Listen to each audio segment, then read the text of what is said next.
Unique to Wisconsin is blocking one specific group of people from getting federal unemployment assistance. Watch how things change after Fox 6 investigator Amanda St. Hilaire starts asking questions. If you want proof that what works on paper doesn't always work in real life, look no further than Wisconsin's unemployment system. The list of people who can now get unemployment assistance is extensive on paper. But in real life, I am angry. Wisconsin's interpretation of the fine print is hitting one group where it hurts. I'm on disability. Now I'm stuck on disability, and now I'm on dialysis. I'm legally blind. It could be from a fall, it could be from a car accident, it could be from anything. It's hard. It's hard for us to live on what we make. These Milwaukee County women are all on Social Security Disability Insurance, SSDI. It's a federal program that pays people with disabilities if they can't get substantial gainful employment. In 2013, Wisconsin passed a law saying you cannot collect unemployment benefits if you're also on SSDI. On paper, it makes sense. Collecting disability is saying you're not able to work. But to collect unemployment, you need to be able to work.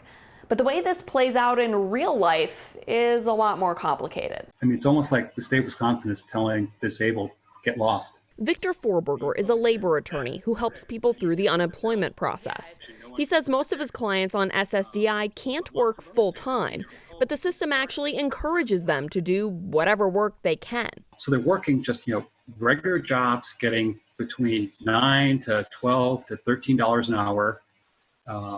And they're working 10 to 15 hours a week in order to make ends meet. Most can collect SSDI as long as they're making less than $1,260 per month. So let's say each month you bring home $800 from your job and collect the average SSDI payment of $1,200.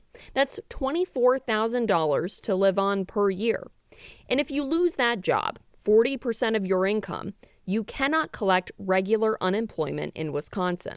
Juxtaposed against the national picture, it's fairly harsh policy. The National Employment Law Project says Wisconsin and North Carolina are the only two states with this blanket ban. But what happened next set Wisconsin apart. As a result of this pandemic, Congress has created a new program called Pandemic Unemployment Assistance. That's the federal $600 per week you can get, even if you don't usually qualify for unemployment. North Carolina interpreted that to mean people on SSDI who lost their jobs because of COVID-19 can now get that $600. Wisconsin did not, making it the only state banning disabled, unemployed workers from getting this federal money. Right now, currently, I am behind in my rent.